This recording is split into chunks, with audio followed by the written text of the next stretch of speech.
निकाय के जरिए नई तैयारी, संगठन को परखने की बारी। एक होगी बीजेपी नई पुरानी, गुटबाजी होगी कांग्रेस में पुरानी।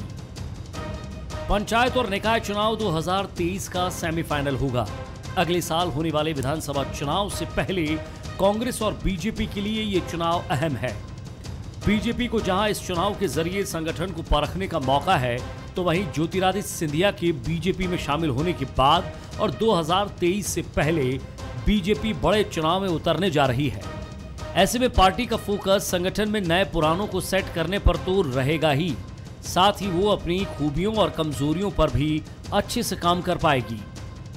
भारतीय जनता पार्टी में एक व्यवस्था है, हम उस व्यवस्था के अंतर्गत बातचीत करेंगे। पार्षद के चुनाव, नगर निगम के पार्षद के चुनाव जिले की अनुशंसा के साथ ही संभाग की कमेटी के पास आते हैं, संभाग उसमें विचार करता है। वैसे ही संभाग में से होकर के जो नाम निकलते हैं महापौर के, वो प्रदेश की चुनाव समिति के पास जाते हैं। एक व्यवस्था है, इस व्यवस्था के अंतर्गत ही होगा। भारतीय जनता पार्टी पिछले प्रदर्शन से बेहतर प्रदर्शन करेगी, क्योंकि विकास के काम हुए, चाहे केंद्र सरकार की योजनाओं के माध्यम से माननीय मोदी जी की सरकार के कल्याणकारी योजनाओं ने काम किया हो, चाहे शिवराज जी की मध्य प्रदेश की सरकार ने जन जन के हित के काम किए हों, तो ये हमको इस चुनाव में उसका प्रतिफल मिलने वाला है। इधर कमलनाथ भी इस चुनाव के जरिए कांग्रेस नेताओं को एकजुट करने में जुटे हैं। नेताओं की नाराजगी को दूर करने से लेकर उनकी जिम्मेदारी तय की जा रही है। कांग्रेस 2023 से पहले संगठन में कसावट के साथ ऐसा ब्लूप्रिंट तैयार करने में जुटी है जो 2023 में उसकी नैया पार लगाए। 2018 में कांग्रेस को बहुमत मिली थी, खरीद फरोख्त के इनने सरकार बनाई। ये मध्य प्रदेश की जनता अच्छी तरह से समझ चुकी है। नगरीय निकाय चुनाव में कांग्रेस अपनी तैयारी में है और जहां पर महापौर की बात है, उम्मीद है कि अच्छी संख्या में हम लोग चुनाव जीतेंगे। बाकी नगर पालिका और नगर पंचायत में भी हम लोग कोशिश करेंगे कि पहले से बेहतर प्रदर्शन हो। कांग्रेस और बीजेपी के निकाय चुनाव की तैयारियों में 2023 के चुनाव की झलक देखी जा सकती है। राजनीतिक विश्लेषकों का मानना है कि बीजेपी निकाय चुनाव में ऐसे रोड मैप के साथ उतरेगी जो उसका 2023 का रास्ता आसान बना सके। वहीं कांग्रेस भी पूरी कोशिश करेगी कि निकाय चुनाव में वो अपनी कमजोर कड़ियों पर काम करके उनको मजबूत बनाए। कुल मिलाकर निकाय चुनाव दोनों ही दल की तैयारियों को परखने का एक मौका जरूर है।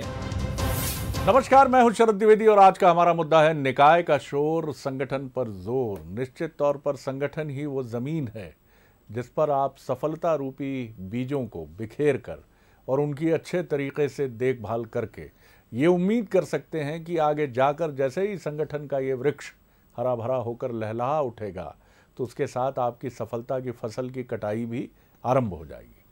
और निश्चित तौर पर इसमें किसी को शक व शुबा नहीं है कि भारतीय जनता पार्टी संगठन रूपी इस बीज को ज़मीन में रोपण के अलावा उसकी देखभाल कुछ इस तरीके से करती है कि संगठन न सिर्फ एक अच्छे वृक्ष के तौर पर तैयार होता है, बल्कि उसकी फसल भी अच्छी आती है। कांग्रेस निश्चित तौर पर अपने मजबूत प्रतिद्वंदी से अगर कोई चीज़ उसने बहुत तेज़ी से सीखी है, मैं मध्य प्रदेश की बात कर रहा हूँ, तो कमलनाथ जी ने ये चीज़ प्रदेश के मुखिया कांग्रेस के होने के नाते सीखी है कि ये बीजेपी नहीं, बीजेपी का संगठन है जो कई बार हमारी सफलता को पीछे धकेल देता है। तो उन्होंने भी ये जितना सीमा, सामर्थ्य और शक्ति है कांग्रेस की, उन्होंने उसी लाइन पर आगे बढ़ने की कोशिश की है। और यही वजह है कि आप देखते हैं, चाहे वो रिकॉन्स्टिट्यूशन की बात करें, तो निरंतर कुछ ना कुछ सोचते हैं। और इसी कड़ी में ताज़ा तरीन बात यह है कि मीडिया टीम उनकी जो है उसको लेकर भी कुछ पुनर्गठन की बातें सामने आई हैं। अब मसला ये है कि क्या यही वो चीज़ है जो कांग्रेस को फिर से मुकाबले में लाने की लिए बहुत मदद कर सकती है, ये तो वक्त बताएगा। लेकिन इतना ज़रूर है कि कांग्रेस ने अपने संगठनात्मक सुधारों पर न सिर्फ बहुत ध्यान दिया है, बल्कि पार्टी के भीतर से आने वाले फीडबैक को भी ध्यान में रखकर निर्णय लिए हैं।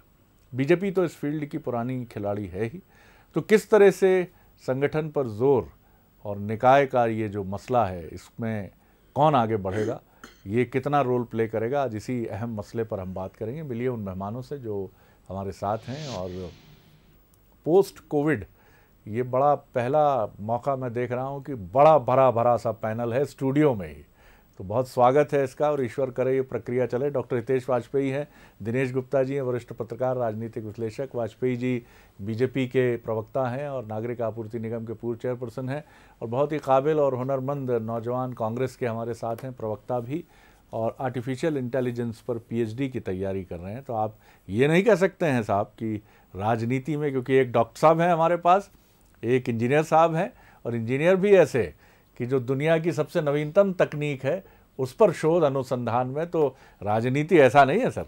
बहरहाल दिनेश जी ये बताइए मुझे कि किस तरह से संगठन पर जोर और आगे बढ़ने का एक पूरा जो कमिटमेंट दोनों पार्टियां शो कर रही हैं वो किस तरह से आगे बढ़ रहा है, और दोनों ही पार्टियों को अगर आप देखें तो कांग्रेस को भी आप कहाँ पाते हैं? जी शरद जी, कार्यकर्ता के बिना कोई भी संगठन नहीं चल सकता और कार्यकर्ता का महत्व अभी हमने जिस तरह से 2 दिन में लगातार देखा, राष्ट्रीय अध्यक्ष भारतीय जनता पार्टी के थे, वो जबलपुर प्रवास के दौरान भी एक सामान्य कार्यकर्ता के घर पहुंचते हैं और कार्यक्रम होता है। ऐसी तस्वीरें सामान्यतः कांग्रेस में देखने को नहीं मिलती है। तो जब कार्यकर्ता उत्साहित होता है तो आपके कोई भी रण हो, आपका कोई भी कुरुक्षेत्र हो, वहाँ आप पूरे आत्मविश्वास के साथ लड़ते हैं।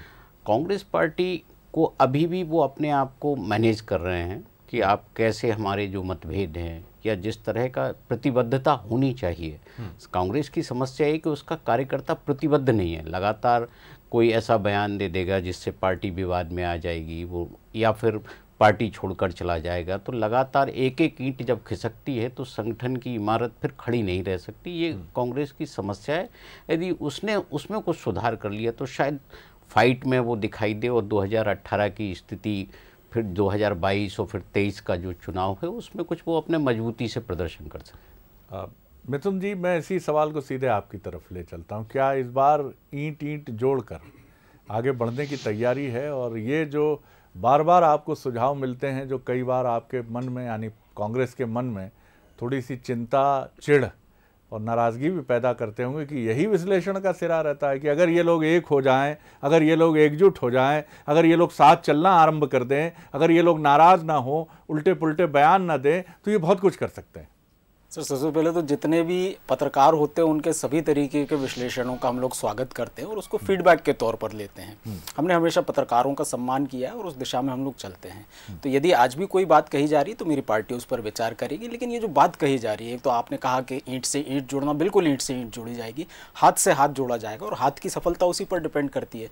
तो भारतीय जनता पार्टी की इस समय जो चल रही सरकार है, वादा किया गया था, ये डबल इंजन की सरकार है, केंद्र में मोदी जी, राज्य में बीजेपी की सरकार, ये जो बातें कही जा रही है, तो अगर ऐसी सरकार की तरफ से डिलीवरी ऑफ सर्विसेज जो आम आदमी को पहुंचाने का काम करती है वो नगर निगम की संस्थाएं करती हैं। जन्म से लेकर के मृत्यु तक नगर निगम से आपका पाला पड़ना होता है।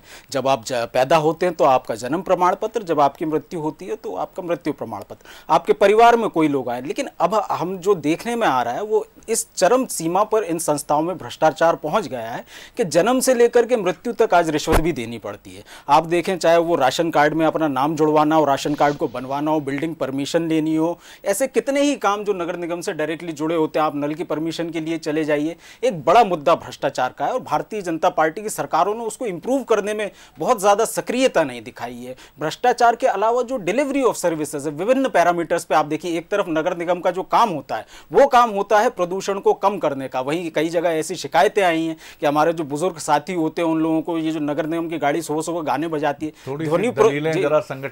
जी संगठन की तरफ ही आ रहा हूं सर, संगठन की तरफ ही आ रहा हूं। मसले तो आपका अधिकार है, ये मसले तो आप रखें, लेकिन आज का हमारा विषय इस पर भी है कि आपकी संगठनात्मक, अगर आपका संगठन मजबूत होगा तो जिन विषयों का आप दावा कर रहे हैं, जो आरोप आप लगा रहे हैं बीजेपी पर, वो और शायद आप लोगों के बीच में ले जा पाए, तो संगठनात्मक मजबूती पर भी आप नहीं, बिल्कुल संगठन की तरफ आ रहा था। और आपने पैकेज की शुरुआत में जो बात कही थी कि कमलनाथ जी ने बार बार इस बात का जिक्र किया है कि भारतीय जनता पार्टी की सरकार नहीं, भारतीय जनता पार्टी का संगठन चुनाव जीतता है। मतलब सरकार के अगर काम पर चीजें हो रही होती तो संभवतः संगठन नहीं जीत रहा होता। तो ये जो डायकॉटमी है इसको हमें मटीरियलाइज करना है हमारे संगठन को लेकर के।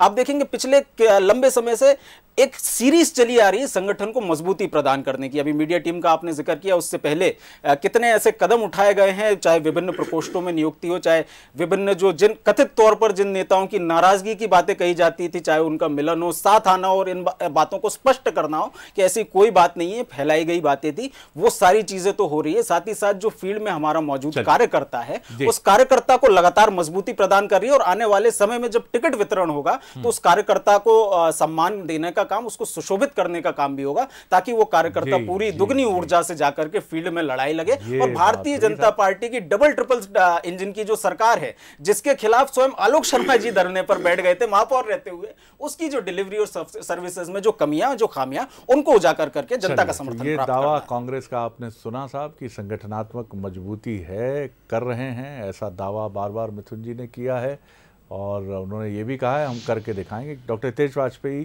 किस तरह से जवाब देते हैं, ये सीधे उनकी तरफ चलता हूँ। जी डॉक्टर वाजपेयी। देखिए, मुझे शरद जी लगता है कि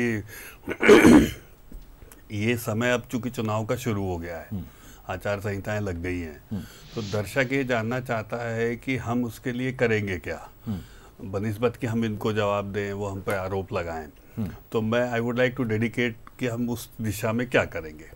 तो हमारी प्रबंध समितियां, जो आपका आज का विषय है, वो लगभग 10 तारीख तक सभी नगरीय निकाय क्षेत्रों की बन जाएंगी और उनके माध्यम से हम फीडबैक लेने का काम करेंगे कि उस नगर की निकाय की आवश्यकताएं क्या हैं। जो अभी तक मेरा 3-4 दिन का जो अनुभव है काम करने का, लगभग हफ्ता भर हम लोगों को हो गया है, हम लगातार लोगों को फ़ोन लगा के बातचीत भी कर रहे हैं। एक सबसे बड़ी आवश्यकता है भारत की नगरीय निकाय की राजनीति को हम लें कि स्वच्छ छवि का पार्षद चाहिए। ये शरद जी आप भी महसूस करते होंगे, सबको निकल के आता है, क्योंकि पार्षद सबसे छोटी इकाई होता है। तो हमारा प्रयास ये रहेगा कि हम आपकी लोकेलिटी में ऐसा प्रत्याशी दें जिस पर आप विश्वास करें। बड़ी बड़ी बातें तो अपनी जगह हैं, तो स्वच्छ छवि का पार्षद प्रत्याशी देना, इस पर भारतीय जनता पार्टी काम कर रही है।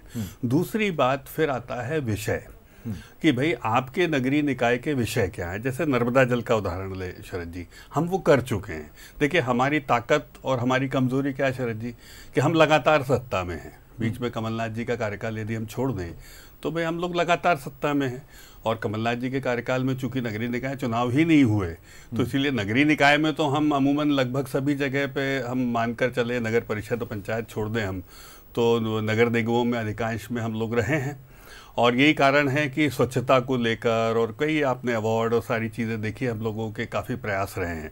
तो पानी एक सबसे बड़ी आवश्यकता नगरीय निकाय की है, तो नर्मदा जल पे बहुत काम हुआ है, पर साथ ही साथ स्वच्छ प्रत्याशी के साथ स्वच्छ जल हर घर में डिलीवर हो। क्योंकि आपने देखा होगा बड़ी संख्या में नगरीय निकायों में जो बस्तियां हैं वो रिलोकेट हो रही हैं, प्रधानमंत्री आवास के रूप में कन्वर्ट हो रही हैं शरद जी।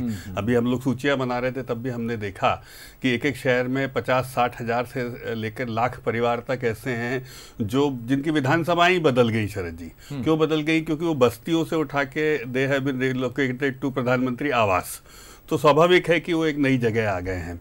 तो उन सबको हमको देखने का ये पहला अवसर है शरद जी, क्योंकि प्रधानमंत्री आवास बनने के बाद बड़ी संख्या में इन परिवारों के सामने जाने का दल के रूप में हमारे पास पहला मौका। पिछली बार हम वादा करके आए थे कि हम 2 लाख मकान बनाएंगे, हर साल 5 लाख बनाएंगे, इस बार हम दे चुके हैं, तो स्वाभाविक है कि हमको उनके साथ जाना है।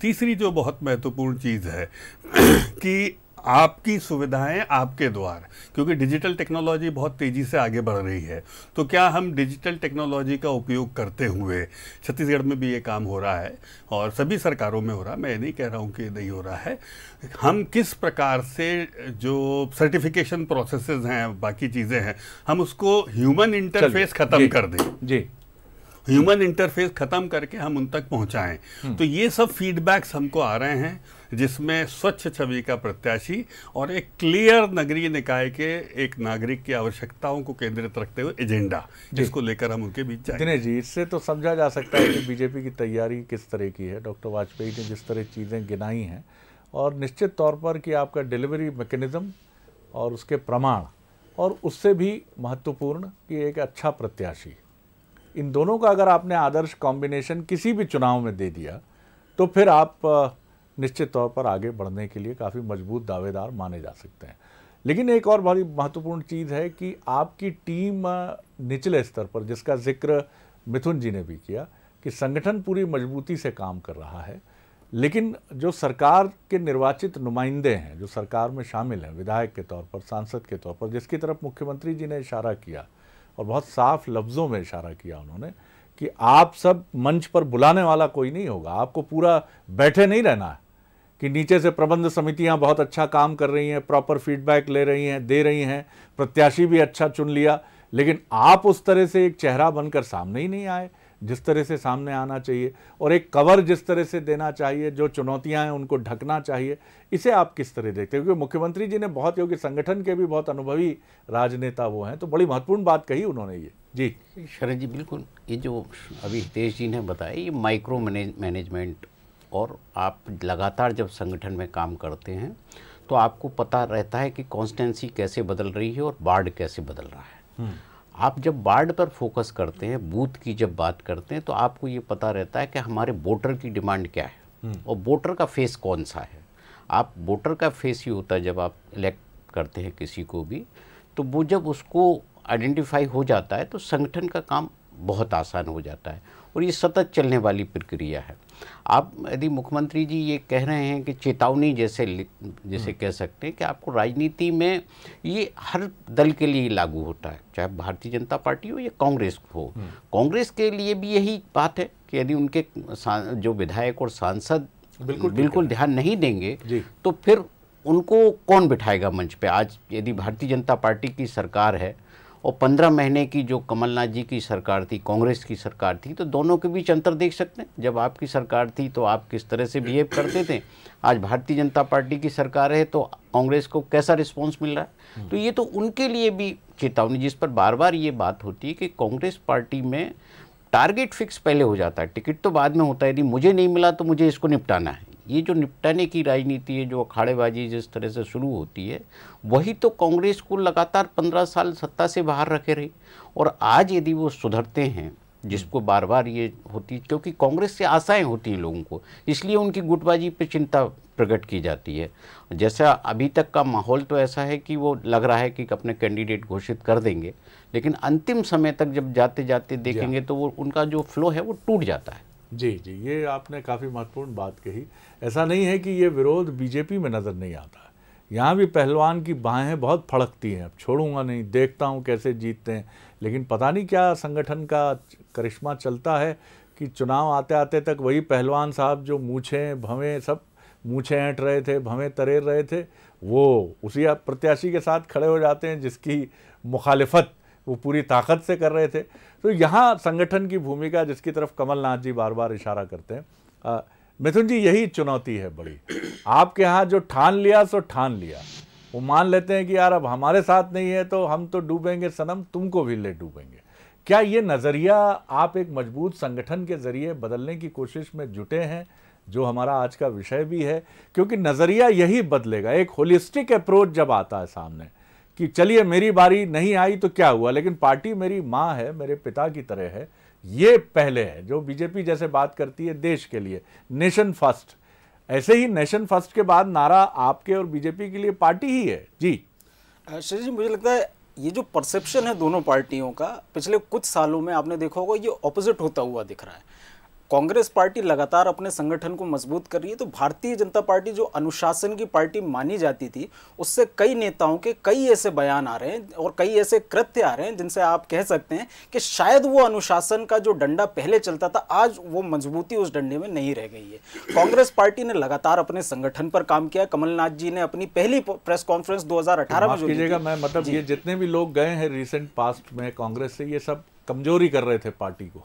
देखिए, ऐसी बात नहीं है, लेकिन जो भारतीय जनता पार्टी का कोर का कार्यकर्ता है, निर्वाचित सांसद और भारतीय जनता पार्टी के, जैसे केपी यादव जी प्रदेश के प्रवक्ता भी हैं संयोग से, तो अधिकृत आवाज जब आपके खिलाफ हो जाती है और ऐसे शब्दों का चयन किया जाता है जिसकी वजह से लगता है कि शायद वो अनुशासन आज भारतीय जनता पार्टी में नहीं रह गया, तो काफी कुछ बातें सामने आ जाती हैं। जिन शख्स का संभवतः जिक्र किया जा रहा हो, क्या वही कारण है या भारतीय जनता पार्टी के अपने कुछ डैमेजेस हैं जिसको भारतीय जनता पार्टी कंट्रोल नहीं कर पाई है, वाजपेयी जी अपने समय पर बताएंगे। मेरा मेरा निवेदन ये है कि जनता जो है आज एक संगठन के रूप में और सरकार के रूप में हमसे कुछ अपेक्षा रखती है। हमने जो ट्रेलर जनता को दिखाया था उसकी जो पूरी की पूरा चलचित्र है वो जनता अब देखना चाहती है और नगरीय निकाय के चुनाव में इसका परिणाम आपको सामने मिलेगा। एक बहुत बड़ा मुद्दा था कि भारतीय जनता पार्टी के लोगों ने जो वादे किए थे, जैसे ओबीसी समाज से जुड़ा हुआ एक मुद्दा था कि साहब हम इनको 35% तक का आरक्षण देंगे, 52 में से 4 सीटें मिली हैं सर, क्या यही आपका 35% है? लेकिन केवल ये एक मुद्दा नहीं है, केवल ये एक मुद्दा नहीं है, डिलीवरी ऑफ सर्विसेज। वाजपेयी साहब जी ने एक सेकंड सर आप बोल लीजिए,